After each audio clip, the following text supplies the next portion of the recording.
Hello YouTube, Devin here again, and today we're going to do an equipment video, and this is on a piece of body armor. It's a pretty obsolete piece of body armor, and some of you who were in the military back in the 80s and 90s probably recognize this, but it's a little bit different. This is a personal armor system ground troop vest, or PASGT vest. But this one is a Canadian version, as you could tell by the color. These were all made in woodland for the US, and some very, very, very rare navy blue and black examples were made for law enforcement and Navy personnel and stuff like that. But this is a Canadian Forces version, and it's made out of some different materials, and has a couple different changes from the US version. I don't have a US version anymore. I actually just sold mine. But all in all, they're pretty much the same, except for the US ones are all woodland. The military ones anyways. Most of them, I should say, are woodland. And they don't have the rank thing on it, the epaulet. They don't have, the pockets aren't up this high. They're a lot lower, and they don't have these little metal hooks and placers on it. Like the Canadian one does. They have like Alice clip spots. But other than that, they're pretty much the same. They're a thick nylon cover, and they have 7 panels in them. 7 panels of Kevlar. These are all made out of Kevlar. Now, there's one large back panel.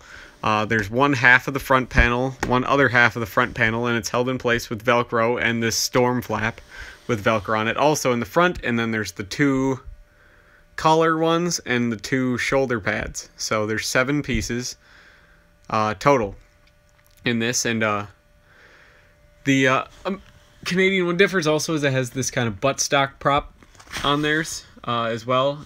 They have the Canadian style buttons, obviously. Other than that, they're just held in place with elastic for everything, and snaps for the shoulder pads, 2 in the back, 1 in the front, whereas the US have 2 in the front. And the Canadians also have spots for epaulets on the shoulder pads as well. So yeah, this is a pretty rare piece here in America. But this was my dad's, actually, way back in the day. He didn't use it much, but he got issued 2 of these, actually, and one they just never collected, and this one is it. So it's in pretty much brand new condition. It's not all that adjustable. It's not all that comfortable. It's a lot more rigid than the American ones. The American ones seem to have a lot more flex in them than this one. This is a size medium, by the way.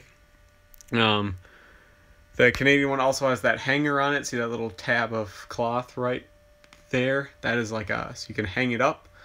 And this doesn't seem to be as... I like this version a lot better than the American ones.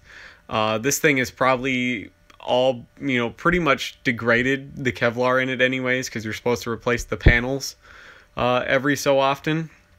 This one's probably degraded to the point where it's almost ineffective now, because this one was made in 1982, I believe. We'll take a look at the tag. There's the tag in it. So, and this one was made in, come on now, see, as you can see, one side is all in English, the other side is all in French. So thought there was a year on it.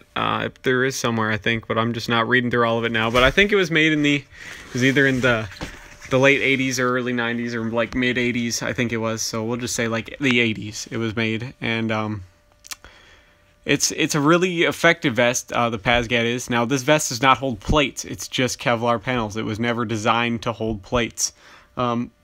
These still find their way into service, like with training units and stuff like that today.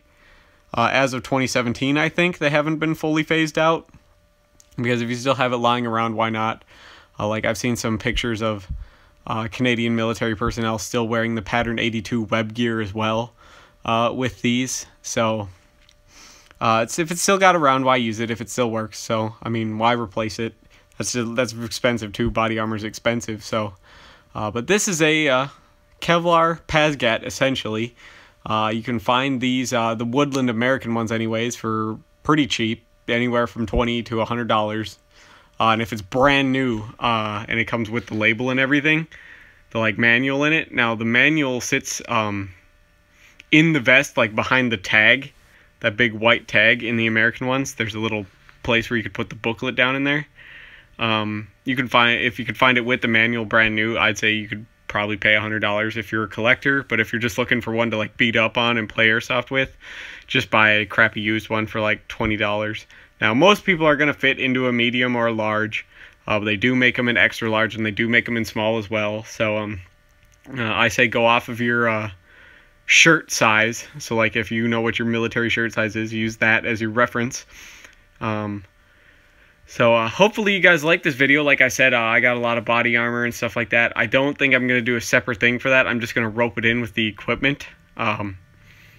Because this isn't something you wear all of the time. So like there's a lot of militaries that don't require you to wear body armor all of the time unless you're like frontline troops. Whereas there's a lot of militaries that require you to wear your helmet while you're driving and stuff like that. So that's why the helmet videos and the boot videos are separate. But this one will just rope in with equipment. And so this will be the Canadian PASGT vest. So hopefully you guys like this video. And you leave a comment if you want to know any questions on this or anything like that. I'll do my best to answer them for you. And thank you so much for all my new subscribers and everything like that. And I really, really appreciate it, you guys. The channel's really, really taken off. And you guys seem to show me lots of support in the comments, and I like that. It makes me want to keep doing this stuff. So, thank you so much. And I will see you guys in the next video. Bye.